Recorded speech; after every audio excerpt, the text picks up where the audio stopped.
Thanks everyone for joining the afternoon session here at the third day of our UX at Scale virtual conference, which of course is made possible thanks to our sponsors Atlassian and Salesforce. And Atlassian, if you tuned in to Tuesday's afternoon session, you'll notice that they are actually hiring in their Mountain View and Sydney office. So if you are interested in working on interesting problems in the enterprise and joining their design team of almost 200, we recommend you check out atlassian.com/UXPin. So their design team works on building powerful experiences for Jira, Confluence, Bitbucket, and all of the Atlassian products. I've included a link there. And Salesforce has an excellent Medium publication where they discuss best practices based upon their experience building products in the enterprise. We recommend you check that out here.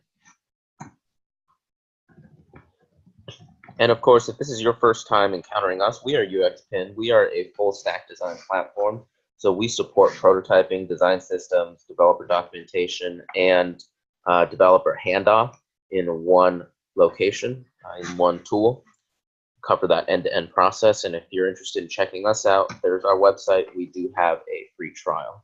And with that, I will pass this over to Russ here to introduce himself and what he's going to be discussing today. All right. Just a quick check, Jerry, that you can hear me successfully. Yep, perfectly. All right, thanks. Good afternoon or evening or whatever it is, wherever you are. Thank you all for joining me. My name is Russ. And I've made a lot of mistakes in my career. This presentation is going to tell you a lot about my mistakes that I've made and some of the things I've done and am still doing to try to adjust and fix those as I've moved forward in my career. I hope that this is going to be valuable to you and your design practice. Diving in here, my first real taste of management came in around 1999 or so. It was a pretty crazy time, and I'd been working for a few different startups, and one in particular was really pretty cool. It was a life event marketing company, and based upon what was going on in your life, like weddings or having children, you were provided with a free website that you could share with people so they could track you and see what was going on. And in exchange, you were also targeted for very specific marketing. We sent out CD-ROMs to help people do this. Like I said, it was the late 90s.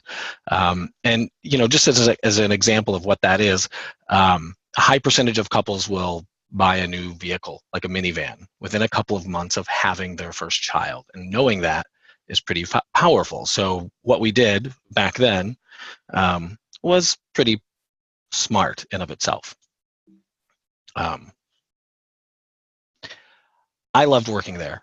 For my first month, it was really kind of a whirlwind ride. I seemed to be getting along pretty well with the person who was in charge, not only of the company, but of the design team. And this one day, the big boss came up and I got pulled aside and he said, "We need to talk, come with me." That's pretty scary stuff. I mean, I thought I was doing a good job and I was learning to fit in this sort of different team. And, I followed the boss out into the hallway and he told me, he said, "Look, you're doing great. You're kicking butt. And we want to give you some more money and some stock options." And stock options were pretty important then and valued at nothing today. And then I was also put in charge of the design team. And the person who was leading the team before me was going to be staying on the team. There were a lot of challenges. I was in very, very far over my head. I had no real idea what it was expected of me. I didn't even know how to get there. And in fact, it reminded me a lot of this. Listen up. We need to play offense instead of all coming up to bat. What?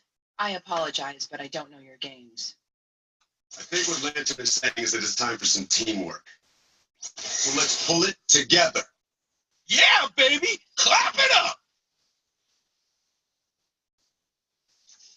What's the plan then? Well, he blasts those beams out of his eyes, right? It's settled then. We've limed him. That's as good a plan as any. And that was about how effective I was, somewhere in there, which really no clear leader, nobody knows what's going on.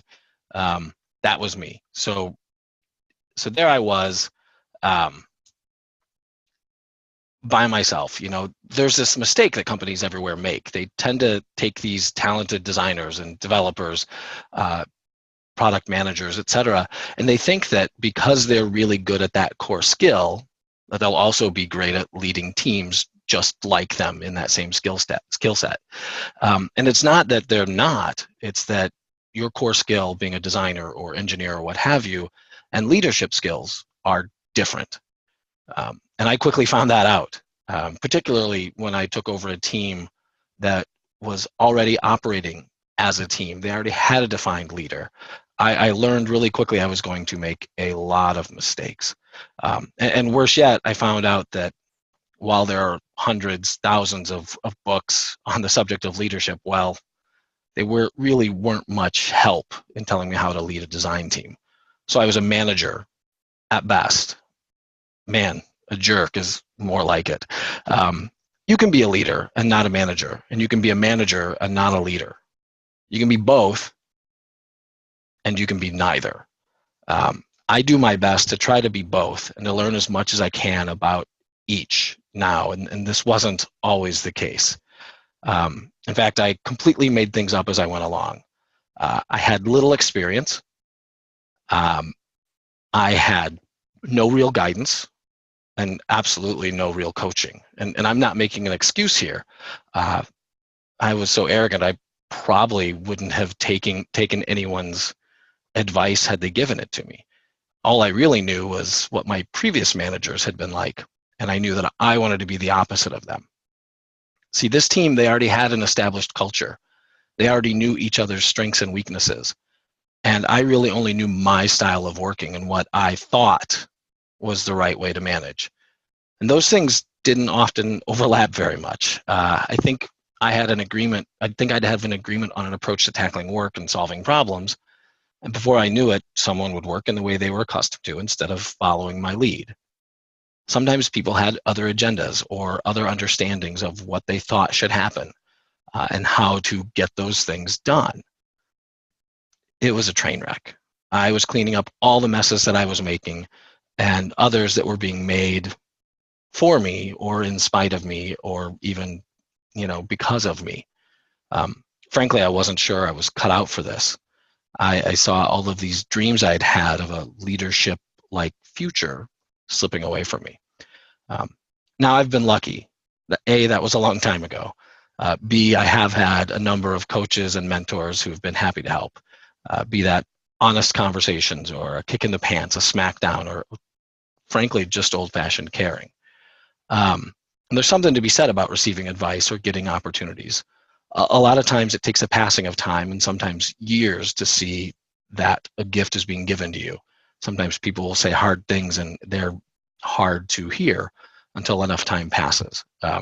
When I was lucky, I had someone who would lead by example for me. When I was extremely lucky, even though it felt like pain at the time, because I wasn't doing a great job, I'd have someone who would set me straight pretty swiftly. I've had my butt kicked a lot. What's the big deal? I had it. Dude, you had squat. We had a plan. Let's go, guys.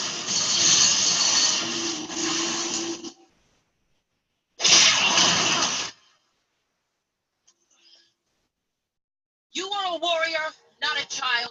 Act like it. Yes, Now follow me to victory! I also learned that a lot of people who have been thrust into this leadership thing never really got a manual or a guide either. Most people, I think, when you get down to it, feel the same during a lot of their lives. And I found this article in the New York Times written by Pamela Druckerman, and there's a great quote. There are no grown-ups. We suspect this when we are younger, but can confirm it only once we are the ones writing books and attending parent-teacher conferences. Everyone is winging it. Some just do it more confidently. With a slight update, this made a lot of sense to me about being managers or leaders. There are no managers. We suspect this when we are younger, but can confirm it only once we are the ones writing reviews, statements of work, slide decks, and attending leadership retreats. Everyone is winging it. Some just do it more confidently. Looking back at that first role that I had, this was not my team. I never, ever got everyone on my side. We were never in the same direction. It was never we. It was Russ and a bunch of people. I always felt like I was the face or the voice of the team, that I had to say things. I had to be the one who was there. I had to present the work. I owned whatever work was mine, and I had to do it all myself. Design reviews were based upon a single review, mine. Made me more of a creative dictator. And back then, it was the .com era. It wasn't uncommon that I would get into work at 7 in the morning and stick around till 11 o'clock at night. Felt like, the more I was there, the more I was proving to the company my value. And I let myself believe that I was working for a good cause, that I was happy, and I was more of a company person than anyone else. Altogether, that's not super healthy. And there are 3 key areas that I've been working on and focusing on since then, and those are the ones we're going to talk about today. I'm going to start with something that it's more of kind of a team building or team creating activity that I learned from someone else. I learned it from a man by the name of Dr. Steve Julius. He taught me the team charter. It took me a long time to understand the value of having your team on the same page, and also how you start to create the culture of your team. A team charter is, it's one of those things that kind of sounds like a bunch of crap when you say it out loud. And when you start to think about it in terms of design or UXers and how we do things, it can be a lot like a business plan or a persona for your team. It's defining, it's a defining operational plan, not quite that business plan, but it covers off on the perception of your team, how your team works, what kind of work your team does, the norms and plans to get to new norms. Basically, it tells the team what the team expects of itself and what it means to be a member of the team and what the team goals and objectives are. So like I said, it's kind of like a persona for your team. You start to talk about your purpose and commitments in the areas of focus and growth, and even the perception. That really starts to shape that personality of your team. And you have to collect a lot of data from the team, about the team, to really get there. It takes time. It's going to be, it's probably a good solid day to day and a half, 2 days worth of work to get there. And it feels similar to stuff that we do. I think it feels a lot like doing some research and synthesizing those into a report of some sort. It involves defining a lot of different things, and we'll go through them here. And for starters, it's your focus area. What are the types of work that we do not do and do not want to do? And what are the types of work that we do want to do?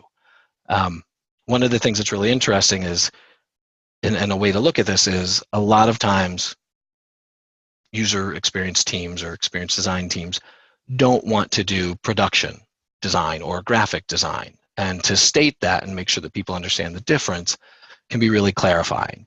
And also listing what you do want to do: interaction design, information design, prototyping, service design, etc., is really clarifying, so everybody understands these are the things that we do. Defining your team's purpose. This is really, yes, what does this team do and what are we good at? What should we be known for? It's also, why are we in this together? What do we want others to know about us? And, in a nutshell, what do they need to think of when they think of us? And what is our team about that we all agree on and understand together? And in this case, something that had been written was, the UX team works with our customers to create useful and usable designs that meet the needs of our users and serves the business goals and objectives. We understand our users, their needs, behaviors, and motivations, and provide insight into how they use the products that we design. It's nice and clarifying, and it gives people a sense of this is what we do. And I think that's really helpful. The next piece is the team commitment to each other. And this is, how do we work together to support our efforts and continue to be successful? What are our team rules of engagement as a team? What should new team members understand about our expectations of each other? How do they get up to speed in understanding us? If you were interviewing or hiring someone, you could talk to them about this and explicitly state this is what the team does, who we are, how we behave. And it really helps to give everybody that same common ground. A really good example for this, the second paragraph to the previous, is we work with each other to share our knowledge and grow and strengthen the team in all aspects of UX and beyond. We acknowledge and respect our peers, their opinions, and the value of their work. We will be critical of work product, yet not the person doing the work. It's a pretty great set of expectations for how to work with each other, and reminds folks the value of talking about the work over the person doing it. There's also the perception of the team by others. And this is, how do we want other people or other parts of the organization to see our team? What are the benefits, and what are the steps to getting there? How do we prove that we've been successful? So if we said something like we want to be a trusted partner, what does that mean? In this case, if we say we want to be experts about our users, and that's how we want to be perceived in the organization, how do we get there? So we increase our research activities. We include clients or partners in the activities, research activities, increase the amount of client collaboration, and we'll know that we've achieved this when colleagues request our expertise in speaking to customers. Colleagues and customers recommend the team's expertise to our colleagues and other customers. So this is really one of those things that helps you say this is something that we want to be, and these are the steps to getting there, and then this is how we know we've achieved it. Kind of reminds me of OKRs. Perceptions is the objective. How you know it's achieved are key results. It's not exact there. And then one of the other things to focus on is, what are the areas of growth and improvement? What can we learn in order to help our practice, our team, continue to grow and deliver better results? Again, what are the steps to getting there? How do we prove that we've been successful? These are really achievable goals versus the lofty ones. Also, one of the reasons I really like this is if you are talking about journey mapping or something to that effect, and what the rationale is for getting expertise in this and how you know you'll have achieved it, this is really good for basically creating a pitch around how to get your team trained in a skill. So it can be valuable for that. Finally, once you've generated all this information, you get everybody to just sign it. It's a written handshake. It means we all went through this together. We built this thing and we all agree to it. We also acknowledge that this is a living and breathing thing. It's going to change. We're going to revisit. The signatures alone are much more powerful than you might imagine. It's saying that, you know, I'm aligned with this. It doesn't mean that you have to agree with everything that's there. It just means that you are aligned. And again, it's like a persona for your team. And when you do the work, it can kind of look like some of this. And you can see the work that this team went through down in South America to create their team charter, exploring all the things that they are and what they want to be, and how they know that they'll get there.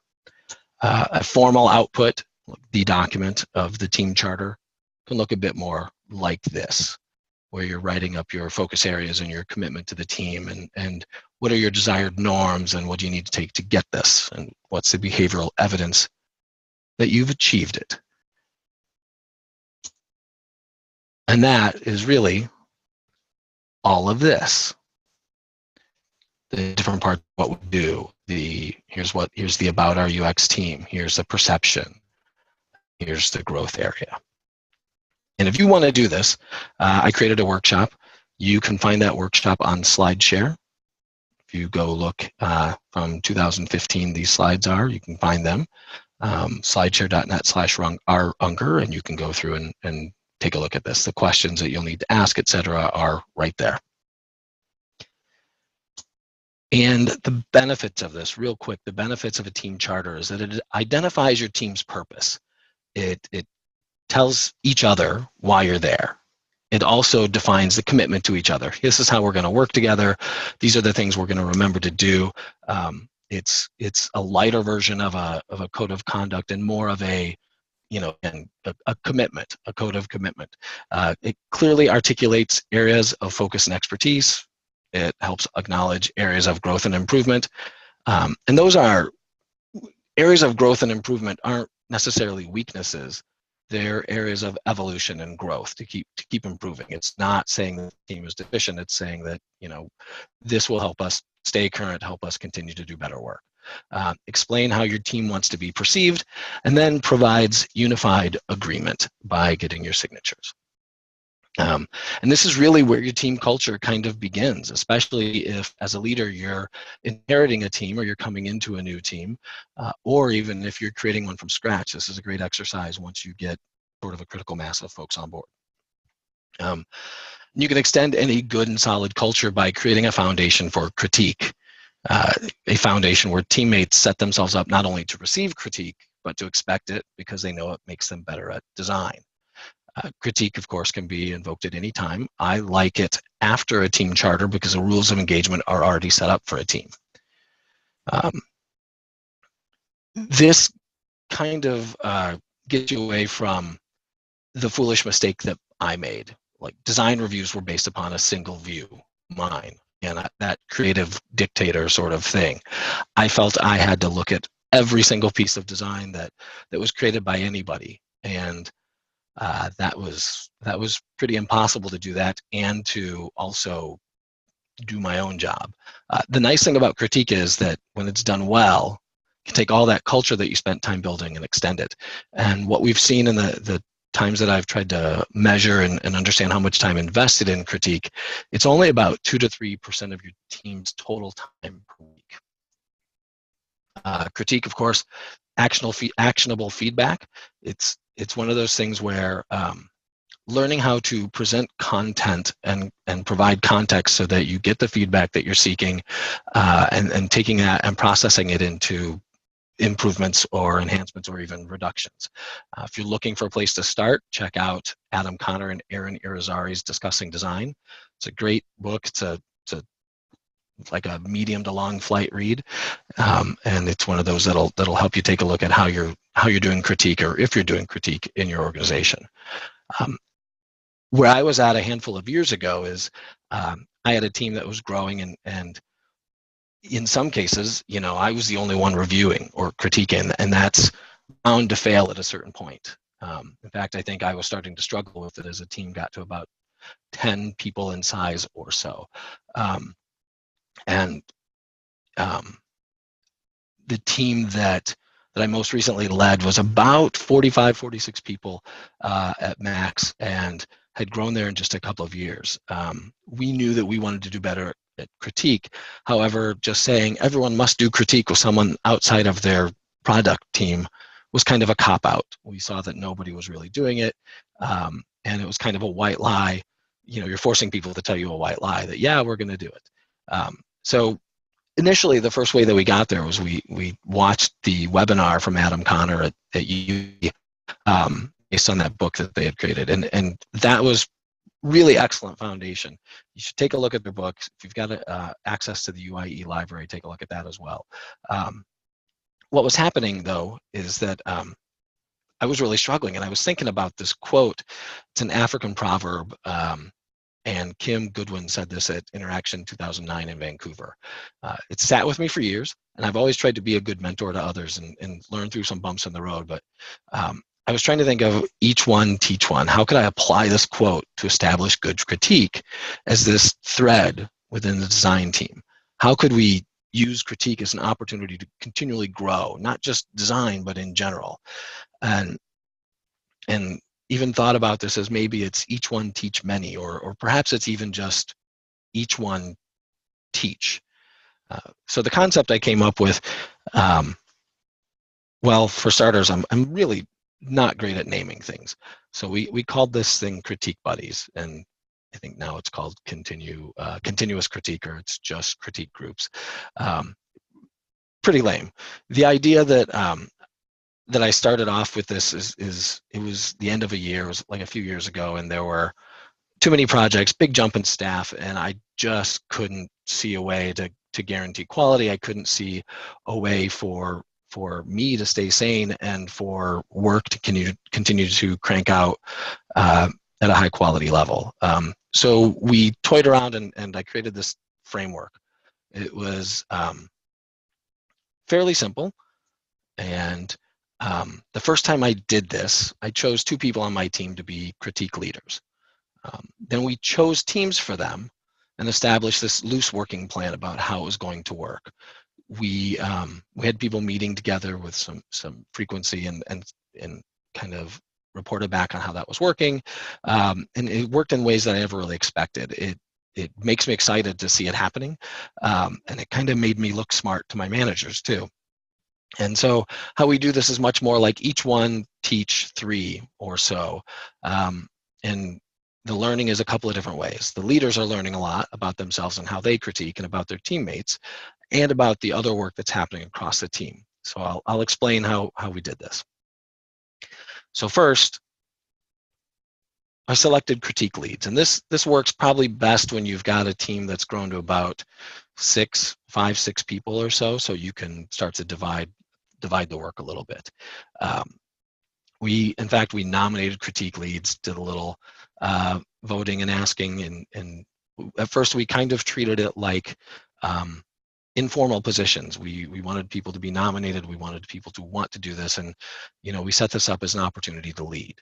And then for each of them, we chose 3 to 4 buddies. Again, it was critique buddies, not a great name, but we chose 2 to 3 or 3 to 4 buddies on their teams, and then we tried to connect people who didn't necessarily work together. In this case, the teams that I've worked on have been distributed, so we didn't always have people in the same office space working together. We tried to get folks who weren't in the same office to get connected through this so they could start to build different relationships. One of the things we learned was that 3 to 4 people in addition to a lead could be quite a bit. So try to get that to 2 or 3, depending on how you want to work your teams. All right, let's see. Sorry, I had a moment there where my screen popped up saying my internet connection was unstable, so I paused. So here's how it works. We had these bi-weekly or weekly, even 30-minute meetings with critique leads and buddies. You can have ad hoc meetings as available. Every week, though, a critique lead and a buddy would meet, kind of like a one-on-one, except the content of the meeting is about work that's being done. In some cases where I wasn't actively designing, I would talk about perhaps org chart structure or career paths or even a difficult email I was needing help with trying to write. Because you can critique anything, and critique should work both ways. Just because I happen to be the director doesn't mean that I shouldn't participate in these things as well. And then weekly or bi-weekly critique team meetings. So by this, it was critique leads and buddies meeting at every 30 minutes every week or so, and then try to have one meeting where it's the whole team together all at once every other week or so to talk about how things are working, or to have everybody see everybody's work, so it's not just the lead getting the benefit of talking to people. How this started out was, again, these are like one-on-one meetings. So the critique lead and a buddy starts really informally, get to know each other, review what's being worked on, and it's driven by the critique lead, and it's really informal. There's really nothing more than trying to learn about the project or product that someone else is working on, so that you can get good context for future conversations about this. And over the first couple of weeks, have that shift to something that's just slightly more formal. Maybe have an agenda, or at least have somebody let you know what we're going to discuss this time, and have that be led more by the buddy than the lead person. And that way that they're telling you what needs to be discussed. And as I mentioned, this is kind of a two-way street. So the person who is identified as lead should also feel free to bring something here and show and talk about what's being done in their world too, and get some input as well. Then these critique group meetings where the whole team, not just one-on-ones, they could happen every other week or so. And then team members can sign up for like a 10-minute slot. Anything requiring additional help can be covered in the one-on-one meetings that happen, or can be taken offline. And really, that's kind of the biggest thing. One of the things that we wanted to look at afterwards was an all-team critique meeting. How do you get everybody from all the critique teams together to essentially do a show and tell, or have some of the key products and projects being worked on? Haven't ever gotten to a point where we've been able to pull that off. Somebody does, I'd love to hear something about it. Finally, leader meetings, and that's just a weekly or bi-weekly meeting, again, with the leads to report on progress.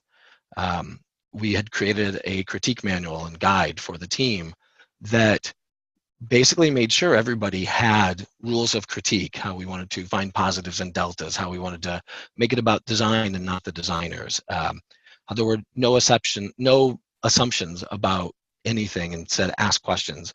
If you're not being told what to critique, make sure that people are asking for that sort of guidance. And we'd provide this manual to folks and update it as we go. It essentially was something that we would update as we went through, as we learned from our own mistakes, kind of that living guide. And then the leads every quarter would work toward selecting the next critique leads. It's a lot of talking about leads there. And really, that was it. I've done this in a couple of different organizations, and it's been going pretty well. Still been improving and learning. I removed myself from the equation in terms of actually leading it, and this provides an opportunity with an individual on the team to be able to, every quarter or every half year, be able to take over and start to help those teams coalesce and form. It's also been one of those things where it seems like it works better if you start out initially one-to-one, then you can shift to even doing more group-like meetings. We've had great success doing hour-long bi-weekly or half an hour-long weekly meetings. There's a whole bunch of different ways to do it, and I think that this framework gives you a good place to start and learn what works for your team. Here's the primary benefits that we've seen out of this. It frees your time. You don't have to be the primary reviewer of all the design. In fact, you've probably got a lot of people on your team who are really strong designers, probably better than you. Certainly, I have always had people on the team who are better designers than I am. It helps you identify leaders and leadership in your team, which is fantastic. It's great to see who are folks that are excelling and that you can give more responsibility to. Helps you uncover growth and training and learning needs. Gets everybody better at strengthening critique, starting to ask for it openly, and even understanding how to present work to a client to get the feedback and critique that you need. It increases distributed team communication and interaction. Those folks who don't always get to work together or haven't worked on products or projects together get the opportunity to spend some time and get to know each other and see that work that's happening. And you see that work happening across the org that you don't always know about, which is a pretty cool feeling when you see things in progress from someone else. And it improves facilitation and presentation skills. And in general, it certainly feels like design improves because critique is part of the process. They're really nice foundations to your culture. And one of the cool things about this, from where I've worked at least, is that we've done this with blended teams. For example, we've had content really help us understand ways to provide feedback on copy. And we've improved by blending this across the entirety of our design team, being front-end design, interaction design and research, visual design, and content design all together. It really helps that cross-pollination happen. And in my experience, when people are learning, they're happy. And the rest of your culture, now that we've talked about charters and critique, well, the rest of your culture consists on a lot of smaller things that can help keep your ship righted when it starts to veer off course. If anything, this next section is a bit like a growing list of commandments for how I work, all these different culture pieces. And here's the thing about culture. Design leaders set the tone. Sometimes that means you have to pick a fight with the biggest bully in the prison or schoolyard to make a point. in order to get things started in a new and hopefully better direction. For me, that's usually been picking a fight with mistakes of my past. I told you I've made a lot of mistakes, and mostly by doing all of the things wrong. In fact, I was probably a culture killer, kind of cancerous to work with, a reason not to want to work with me, and even worse, a reason not to want to work with some great companies by people allowing me to get away with some things, or not necessarily seeing them. With culture, it's less functional than charters and critique. It's more philosophical. So bear with me as I shift gears a bit here and talk about the things I've done wrong. I found that if I can keep my focus on fighting these past bullies off, culture can be a friend and not a foe. We have to give ourselves permission to build the culture that we deserve. We have to give ourselves, and more importantly, others, the opportunities to do their best. We don't have to break anything to fix this. We just start to do it, and we share it with others so they can do it too. One of the things that we don't need are superheroes in the workplace. I see that as poor planning or management, explicitly in myself, perhaps in others, when heroic efforts have to happen. It's worse when they're a constant. I wish the 26-year-old me could have learned this from current day me. And here's what I mean. When one person works 2 hours extra a day, that's a free week a month to an employer, assuming no paid overtime. When 2 to 3 people are doing it, it's really then that there's a case to be made for additional resources, and it's a case that should have been made long before then. And look, these things happen from time to time. Sometimes somebody has to stay up late to get reviews done. Somebody has to stay up late because a mistake was made and it has to be fixed for a deadline. I get those things. I do. It's the extended or the constant scenarios about this where the problems are to investigate. And it's partially my job and your job to look around and see who are doing these things and encourage them to stop. It's also disheartening to others to see somebody working so many hours and to even potentially have to question their own value of feeling like are they doing enough. I've learned that raising your hand is a sign of strength, and it's one of those things that you need to encourage people to do this. I've worked at many different places where when you raise your hand and ask for support, you can make a person feel like they're not good enough to be working where they're at, or they can be made to feel that way. And I think that's kind of the biggest pile of garbage. No one needs to feel like they're alone in the workplace. Employees need to be able to raise their hands. They are the ones who are giving you the gift of letting you know what's happening in the organization. The more people feel comfortable raising their hands, the more you'll learn about how you assign work or how others are doing it and the impact on an person's ability to get things done. This doesn't and shouldn't be just about work either. We had somebody start for us once who, in the first week, they told us that this feels like too much to do. And I was so grateful because I had assumed it wasn't.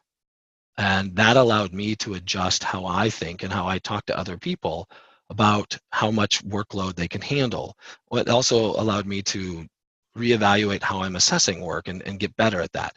So these are things where, again, raising your hand, it's a sign of strength. Encourage people to do that. They are helping the entire organization, certainly helping you get better. Work hard and play hard. I happen to think that this is one of the worst things that organizations say. I'm all for company outings and functions. I'm all for, getting time to spend with coworkers and things that you may not normally get to spend time with. However, a lot of organizations like to make those functions after hours. And that seems to be punishment for people who have lives that don't accommodate a work schedule that says tonight we're going to do a thing from 5 to 9. So if you want to do those things, ask your team how they feel about this. Odds are somebody hasn't asked them, and give people time to do the things that keep them weird. Let them go and do stuff in their world. that they like to do. If that's taking pictures of leaves or collecting rocks or whatever that is, they need to have time for that. So if you schedule work function after work function that happens in their personal time, you're not really allowing them to do that. Give people permission to tell other people no. Saying no is really, really hard for a lot of folks. It's really hard for me to tell people no or that I can't do something. So I try to do that as best as I can. I try to make it as easy as possible for people.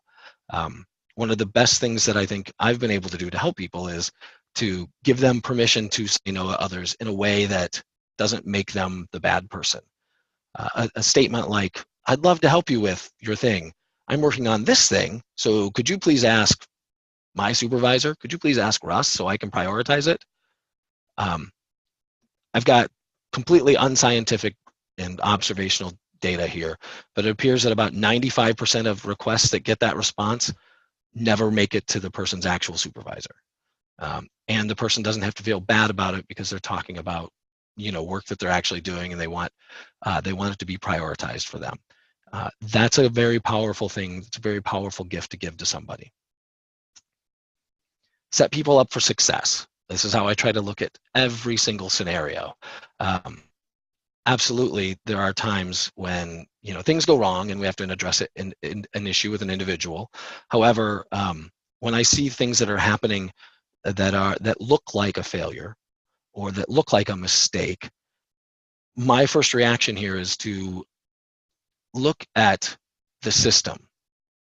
And how did the system fail? What were we not prepared to do? What did we not do so this person could be successful?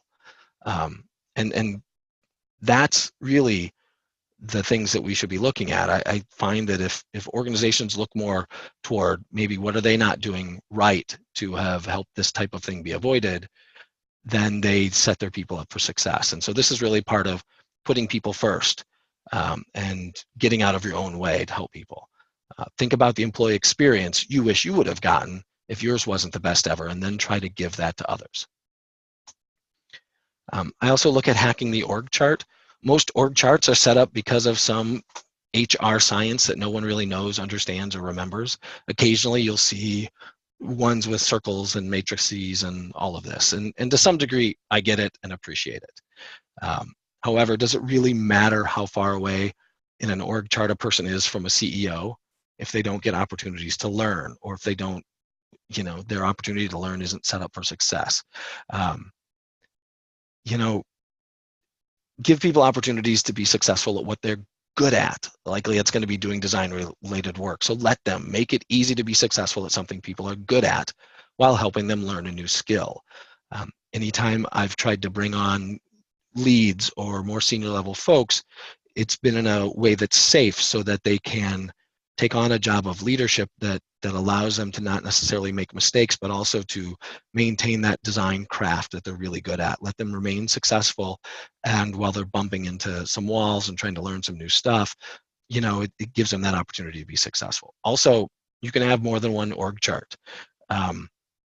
When I talked about critique leads, etc., you're starting to create things like an area where other people can show leadership, or guilds or special topic groups that people can lead. Make sure you give people opportunities for that leadership, even if your org chart doesn't allow them, or your cycle for giving out promotions doesn't allow them to get that.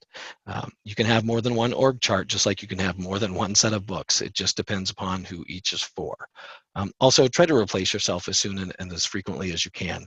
I always look at it as having a succession plan for an opportunity that comes up for someone else or yourself to take. You really should, and make sure that you have a plan for someone else to take over for you. Mitigate design surprises. Thomas van der Waal says that design surprises are timeline assassins, and I love that. Surprises cost you time. Redoing work, major changes in direction, etc. They just cost you time. If you want to succeed at having design reviews with clients and stakeholders, don't do grand reveals. Have them engaged. Work in a fashion that allows them to not be surprised, that allows them to be part of the solution, and don't make designers precious. This is about good design, not designers. Put clients on your teams. They help you get obstacles out of the way instead of becoming one. They they like to see part of it. Make Design Studio part of your process or other participatory activities that inform design. And even John Maeda said CEOs are investing in design. The most important CEOs are the ones who are investing in this design. And if you want to be successful, work in an organization where CEOs, presidents, et cetera, see that.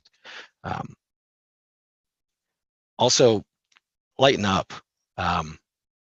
It's pretty easy to get frustrated with folks when they make a mistake, especially when it's a mistake that you've made in the past or that even you have advised them against. But you have to give folks a chance to succeed or fail. Someone's doing it for you right now. And that's a gift that you need to pay forward.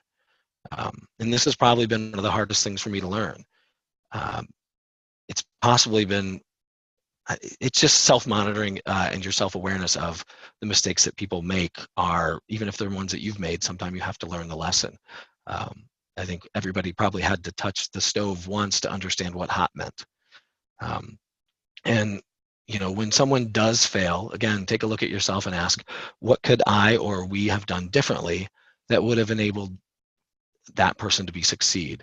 What did we not do to support that person? Have some compassion. Give the gift of time. Slow down.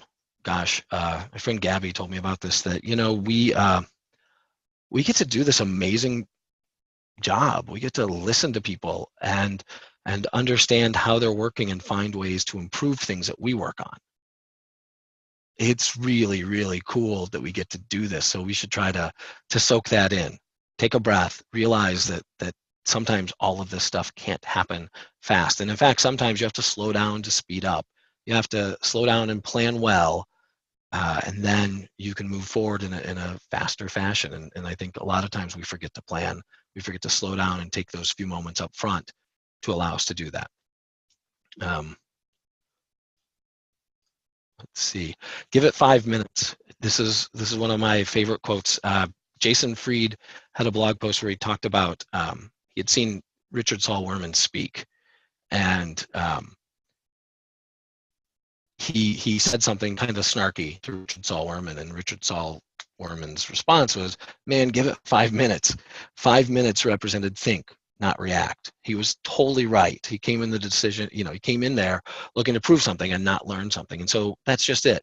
5 minutes can be just that, 5 minutes or 25 hours. I try to realize that a lot of information I receive is someone else's reaction to information that they've received. So less panic, less knee-jerk reaction, and more giving it time. Or as I've been saying a lot lately, is let it breathe a bit.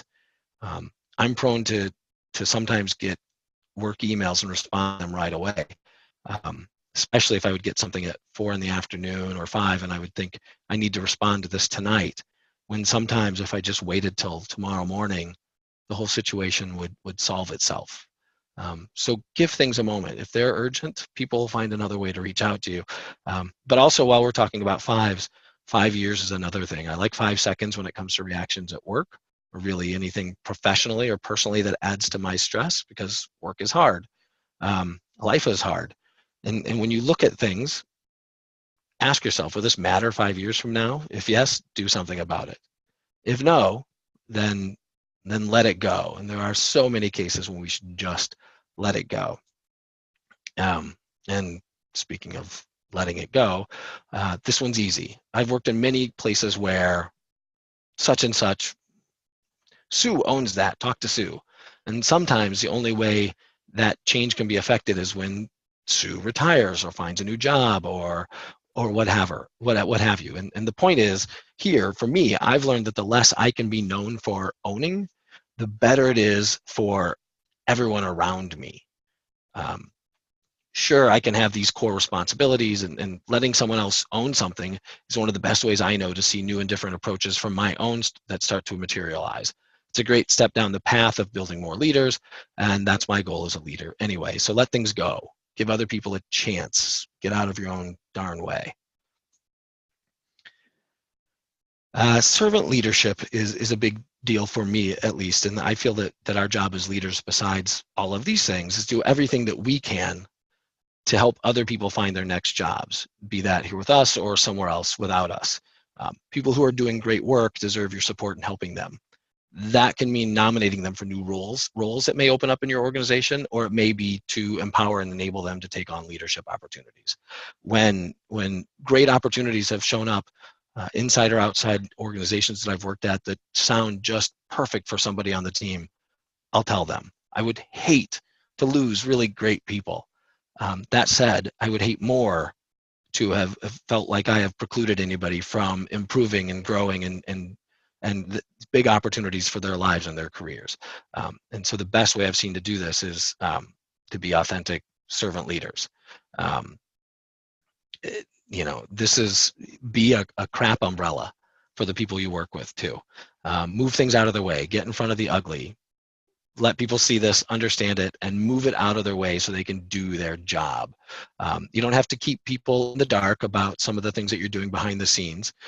You can tell them, and here, I'm doing this so you can keep doing your role. And maybe they can give you some insight and input. Leaders make leaders. Lead by example here. All right. And the big so what are my key takeaways from this? Everything that I've talked about today has really come from my early mistakes, that things that I repeated until I was willing to listen and learn from others and get out of the way of my own ego. All of this stuff is pretty tough to share and to tell you. In some ways, it kind of hurts me to think of the people I've likely made mistakes with along the way, as I wasn't really ready to be this type of leader. The team charter, it's going to happen through facilitation and collaboration. It's a social contract that gives ownership and responsibility of the team, for the team, to the team.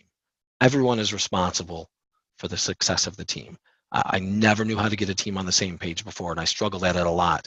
And putting one of these in place really helped me see how strong a team is and how it needed to be less guided and more, in control of what it is. Critique, these are soft skills. These are such a big part of design. I've always wanted to be the owner. I'd always wanted to be the owner of design and design decisions, and that's just too much for one person. Empower others to make good decisions and be part of them, but don't get in the way of them. And then culture, you want to create the environment that's right for the team, not one that is dictated by status quo environments. Give people a space to work where the thing they worry about the most isn't about having the space to work. I never understood how much of an impact my own actions had, and I never understood how simple things can have a very big impact. A couple of bonuses here. Actually, let Batman tell you about this. This is bigger than I am, and it's bigger than you are. Get out of your own way. Focus on what's important here. Everyone else. See, the more I learn these things, the less challenging they become to actually do them. They're not necessarily any easier, just getting more adjusted to them by being exposed to them more. And one of the things that Batman just said there for us is that, it's about everyone else. And Lao Tzu has a great quote that's been shared a lot in the last couple of years. A leader is best when people barely know she exists. When her work is done, her aim fulfilled, they will say, we did it ourselves. And that's just it. Leadership is more about your team than about you. You got to get out of the way. An old boss that I had said one of his favorite things about where we worked was that we hire smart people and we GTFO the way. And that's magical. It doesn't get you off the hook to lead, nor to continue to learn how to build better teams from your team or for your team. And if you're not learning while you're leading, ask yourself if you're doing the right thing, or if you're simply blind to the experience you're getting. Take a step back and assess. And then a quick bonus number 2, keep winging it confidently. This isn't faking it until you make it. Your attitude here is going to set the tone for your team. The things that I've discussed today are things that are helping me spend more time on my job and less time worrying about what happens with every person's individual day. It frees me up to work more strategically for my team, play to their strengths, and plan to develop them where we see the needs for growth. And I'm still not seeing a manual for this, and I'm learning, and hopefully I'm continually improving, and hopefully the things that I've shared can help you, and you can improve upon them. Thank you very much.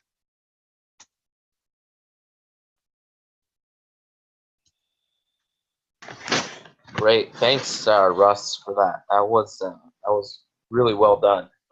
And we can go ahead and take some questions here now. All right. Great. So I'm going to go ahead and run this poll that we always run in all of our sessions, and we can go ahead and take some questions here from folks. All right. Have I successfully stopped sharing? Yeah. Yep. So we're just waiting for people. If anyone has any questions, they can just drop it in the Q&A box. Otherwise, if we don't have any questions, we could probably end this early. So we'll wait a few minutes for some questions to come in. They tend to always come in the last minute or so. No problem.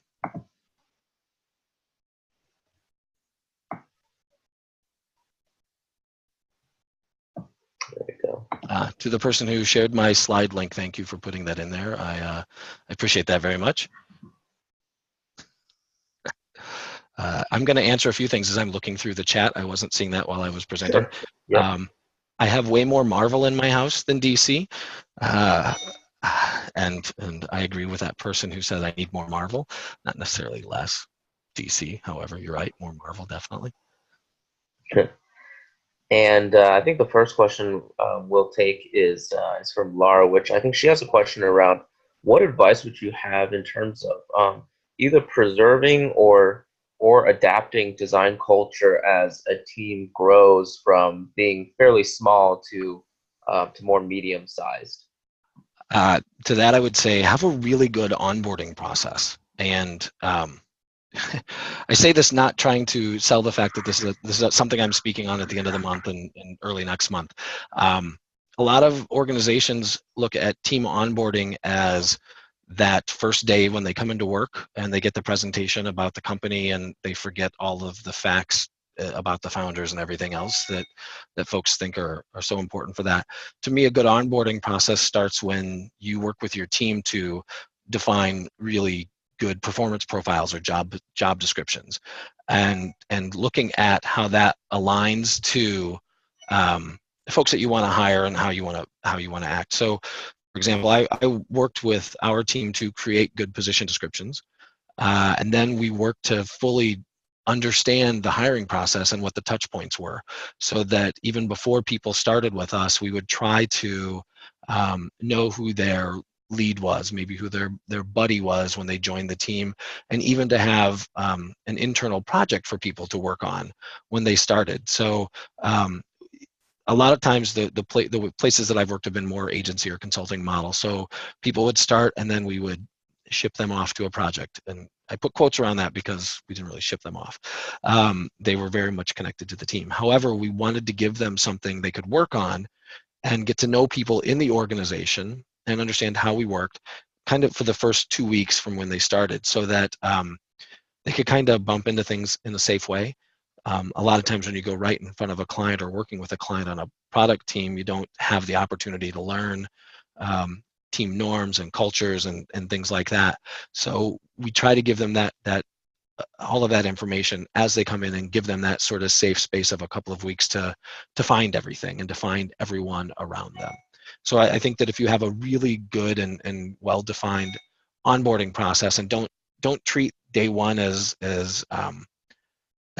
onboarding, but treat it as all the way back to the position description writing, to the interview process, and making sure that things you talk about are covering the ways that you work and the way that your team norms are, to even making sure that you set that person up for success before they even start and let them know how the organization operates and what they'll be doing when they land. I think that that'll help to retain that culture as you grow. I hope that answered your question. Yeah, that's great. And now, of course, we have a couple more questions. Sure. So the next question is around design critiques. And do you have any advice on navigating strong personality types when giving and receiving design critiques? So, for instance, people who may not have great listening skills. You know, I think a lot of that is making sure that you define the rules for critique. And I think that Adam and Aaron's book is a fantastic place to start with that. When you talk about the rules for critique, and I do this a lot when I run design studios or do participatory design, is to talk about the design and qualify what you're thinking about. So positives and deltas, and making sure that it's a question about the design or the context, and making sure it's not about the individual. And if an individual has a hard time hearing those things, or has a hard time providing critique back, then I think it's one of those things where it should become a separate discussion with a supervisor, and let those folks kind of work out some of that, so you can make sure that you're seeing those, or that's, I hate to, I don't want to say something strong like corrective action. It's something more like you're just going to have a frank discussion with somebody about the impact of the way that they're talking and behaving. And to me, that's the benefit of teaching people to set up critique well, is I think that starts to shift a little bit. It's also asking that person what they're looking for, or asking them to clarify what they're saying, and making sure that they're providing feedback explicitly about a design and not an individual. Right. The next question that we have is around, let's see. Now, this is interesting. So how would you suggest is the best way to get a feel for how a design team prefers to operate if they're distributed across locations? Are there certain adaptations to what you've learned that would come in handy for that situation? So I've had the benefit of working rather distributed for the last almost 6 years now, and in a row. And even before that, I did some of it. I've worked for some organizations that have been distributed, and I've been pretty lucky. And so there are some great tools out there, and there are always spreadsheets and Google Documents and things. And I think that it's a matter of talking about what's the best way to work for the team. So for example, if somebody is in the case now, everybody I work with is in the United States. If somebody is in San Francisco, and they're 3 hours behind people who are in Washington, D.C., how do we work for that? And sometimes it means that the people in San Francisco adjust their work schedule. Sometimes it means that the people in D.C. adjust theirs, and sometimes people in the Midwest, like myself, seems like all we do is adjust our work schedules. And it's really working with everybody about it's working to find out with everybody what works best for them. I think that in some cases you may be able to set office hours, or you may be able to set expected hours. It may change by your product or project work, and it may change based upon when's the one best time to get folks together. It also depends on your own flexibility. I think you have to find a way to set norms, and you have to work with everybody to say what's the best set of norms that we can have that is not disruptive to the work. And that's really the biggest thing to focus on. What are our norms that we can have that will not be disruptive to the work? And what are the flexibilities that we can all donate to this cause? I would love to, I wish I had some magic formula for you. To be very frank, we've had people who, like I used to work with somebody who would start work at 6 because I started work at 8, and that's how that person wanted to work. So that, basically working the same hours as me, and that worked great. So you have to kind of pull the team and make it a discussion and less of a demand, and make sure that people buy in with you. Right. The next question here, and this is a pretty relevant one, is do you have any advice to somebody who wants to, or rather, I think this question is, what's a good way to suggest these kinds of tactics to somebody who is already in a managing role or team lead when they have a set of then they're already set in the way of how they want things to go and how they want things to operate. So how do you recommend to somebody that that they maybe, hey, we should try culture, we should try these critique changes, or we should try this charter thing, Right. when they've already said this is how I work? I don't know your organization, and I know that it can be intimidating to walk up to a boss and say, hey, can we try this thing? If you can take a look at some of the recap slides and show the benefits, I would walk in with the benefits. I would walk in with solutions and say, hey, this is what I think this will get us. Hey, this is the benefit of this. We should try this. If we fail, let's try it for a month and see what happens. And if you're looking for something to do with the team around a charter, that can be, I think that can be risky, because it can be, a person can take that as self-reflection, or reflecting on them as not doing a great job, instead of looking at it as this is a positive thing that helps us all move together, at the same pace and stuff. I think if you have to ask, again, here are the benefits, here's some of these things, I think this would be helpful. In some cases, I think you'll get a response of, cool, let's try it. In some cases, you may just get brushed off, and then I think you have to decide for yourself if you can continue to work in that type of scenario. And I hate to say that, it's just that, sometimes if scenarios don't change, you have to change scenarios. And I wish I had a better answer than that for you. Got it. And there's another question here, which is, so have you ever been in a situation where corporate leadership changes, so for instance, like at the executive level, say a president or a VP, and then you have had to perhaps get buy-in for design all over again, or faced other challenges? And if so, maybe talk a little bit more about that. Oh dear Lord, all the time. I think the larger the organization, the more prone that it can be to changes happening. I mean, with a little exaggeration, I've had to almost quarterly go around and explain everything the design team does, time and time again.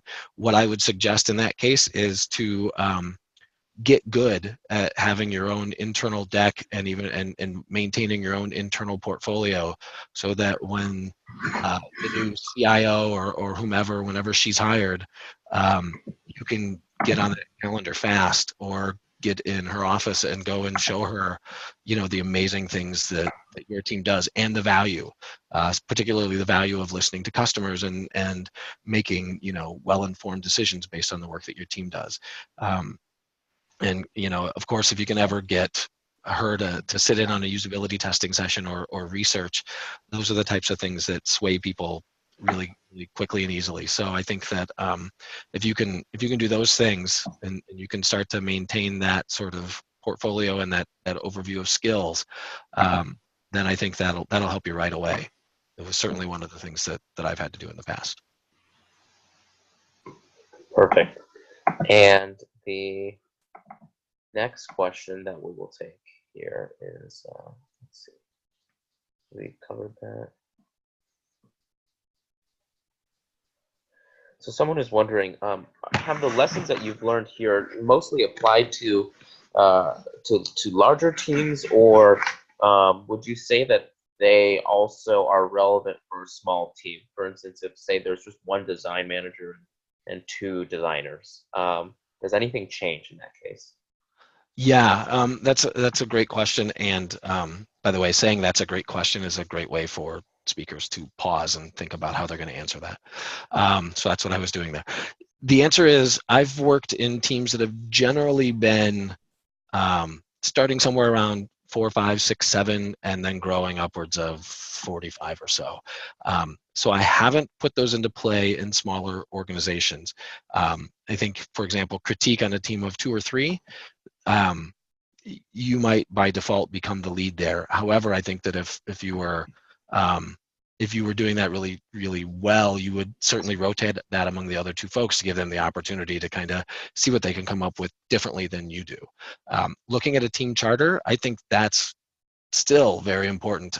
The instant that your team becomes more than one, what everybody thinks that they're doing, unless there's some way of documenting it or having a discussion about it, is going to vary a bit. So I think that that type of thing is valuable. And then the rest of the culture stuff, I think absolutely still holds true.